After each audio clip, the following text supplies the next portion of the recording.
Hey guys, today's video is a first impressions on a foundation I picked up from the drugstore. I've seen a ton of people talk about this foundation in particular.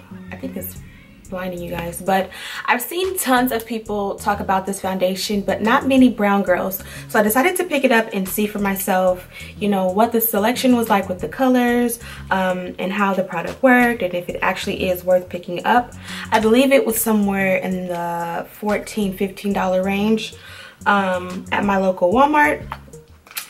And this is the L'Oreal Lumi Cushion, and I got the color W8. So first of all, let's talk about the packaging. The top is rose gold. It's very nice.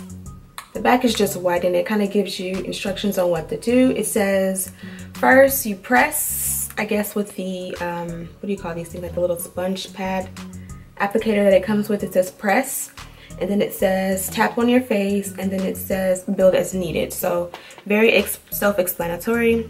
If I didn't mention already, I got it in the color W8. Now, I'm warm toned, or my skin is warm toned, so I'm an NW in MAC. Whenever I see people talk about foundations and they're like, ew, why did they make that foundation so red? I have to raise my hand and say they made it for me, because my skin is very red toned. So whenever I find a foundation that has that good rich red in it, it always works well for me. So they had a cool section and a warm section, I believe. W8 was warm, and then they had one that was like C8 or something like that, and that was supposed to be obviously for the cool tone. The cool tone one did seem like it was a shade darker, so if this doesn't work for me, I might have to go back and get that one and see if it'll color match better, because this one may be a little bit too light for my skin. Yeah, it looks like it's gonna be light on my skin. This is the little not tape, but you know, this had it sealed, so I removed the seal.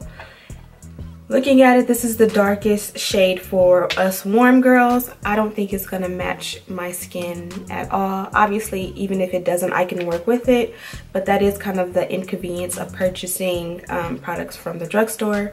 And you see it does have a mirror on it, which is nice because it's a nice size mirror.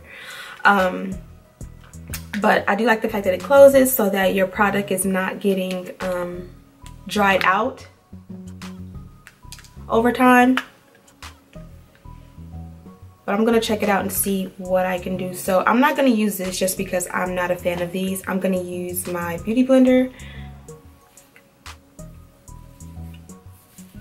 For time's sake, I did my brows first. I always do my brows first because you don't want to get any product on the brows. If you get your foundation or your moisturizer or like your primer on your eyebrows, sometimes it messes up how flawless and on fleek you can get them. So that's just a tip if you're a beginner. So I just dabbed it twice in the cushion and a lot came out. So I'm going to use the mirror that it comes with and just start dabbing. Yes. I got a color way too light. So this is probably going to be a part 2 or a 2-part video where I'm going to have to go back and get the warm shade and see if that one will work for me, because I can't do anything with this. This is way, way, way, way too light.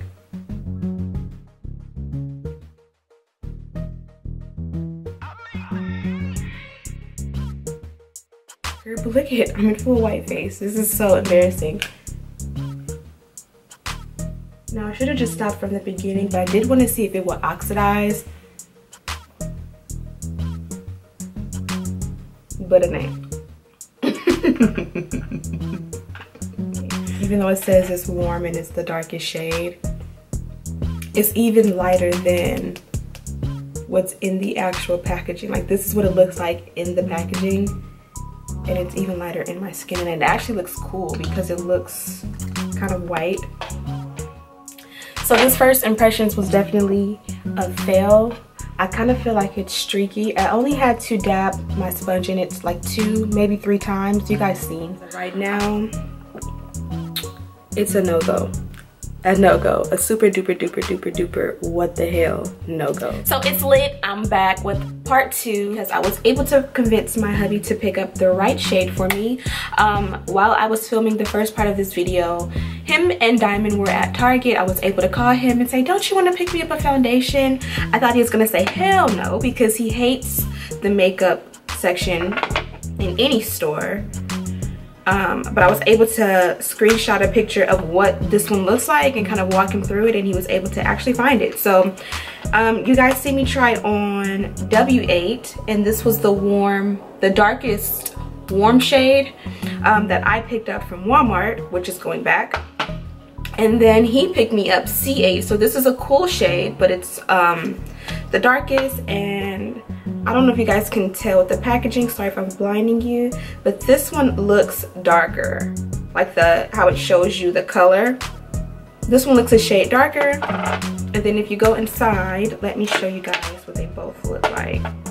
So hopefully you guys can see this, but this is the difference in color between the two darkest shades in the L'Oreal True Match Lumi Cushion. That's a long word, but this is the one you saw me try on, and this was the darkest warm shade found in my local Walmart.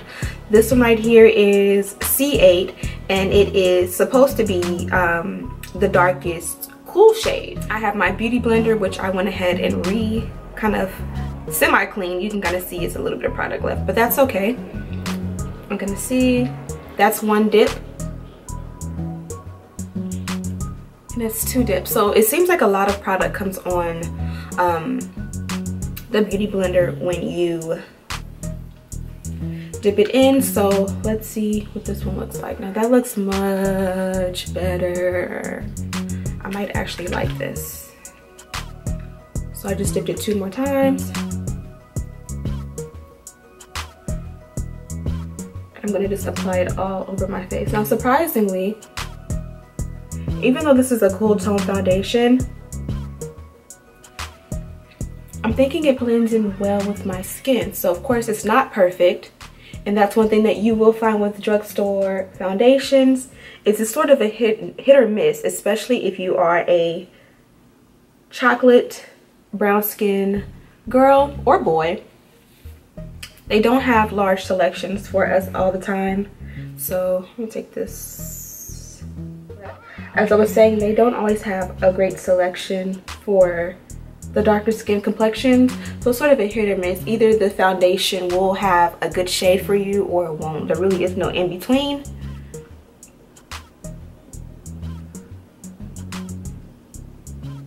So always make sure that when you go into a store and buy a drugstore foundation, you keep your receipt in the event that you have to exchange it or outright return it. Now this foundation is buildable, so you can put on 1 layer like I did, and if you don't like it, you can go ahead and add another layer to it. I'm actually feeling this foundation, and the reason why is because this is an illuminating foundation. So it's meant to give you that dewy look. It's not meant to be matte, it's not meant to be dry. It may still look wet on my skin, but it actually is just a dewy foundation, so it's meant to look like this. Now don't forget to take it into your neck so that everything will blend together nicely. Okay, so this is what the foundation looks like on my skin initially when I apply it. I'm gonna go ahead and finish the rest of my face off camera, and I'll give you guys my initial review on what I think of this foundation after I've set it and, you know, added everything to it and seeing how it actually adheres and works with my skin. So I'll be back in just a few minutes. Hey dolls, so I pretty much finished my makeup for the day. Just a final review or a final first impression of this foundation is I absolutely love it. Now this is a dewy, luminous type of foundation, so if you have dry skin, this is going to be perfect for you. If you have oily combination skin like I do, this is sort of like an alternate fun sort of foundation that you can use when you want that luminous glow, but you definitely will have to have a blotting powder to set throughout the day if your skin is oily. So for me, I'm gonna wear this all day. I'm going to Make sure that I have my blotting powder handy in case while I'm out I do get oily. But this is the way the foundation looks on. Majority of what I have on my face today is drugstore. So I will be starting a drugstore series of different lip products, eye products, brow products, face products. Even my highlighter is drugstore today. So I'm gonna start a series where I'm gonna kind of share with you some of the best drugstore foundations and makeup products overall that I can recommend to you guys, just to help you guys, especially if you're new to makeup or you're starting your collection or want to grow your collection and you want to know what is worth buying, especially because you can't really sample foundations or products in store with drugstore. But anyways, this is the look. I definitely would give this, out of 5 stars, I would give this maybe a 4 stars, maybe even a 3.5. And I say that just because I wish they had a larger color selection. But other than that, this is an awesome foundation. It's very pigmented. You don't need a lot, but in the event that you do have a lot of blemishes that you want to cover, you can definitely build this foundation without it looking cakey or anything like that. But it's very, very, very beautiful. And like I said, it's perfect because it's buildable opposed to, you know, looking cakey, you know. I told. Up in the morning, miss you bad. Sorry I ain't call you back. Same problem my father had all this time.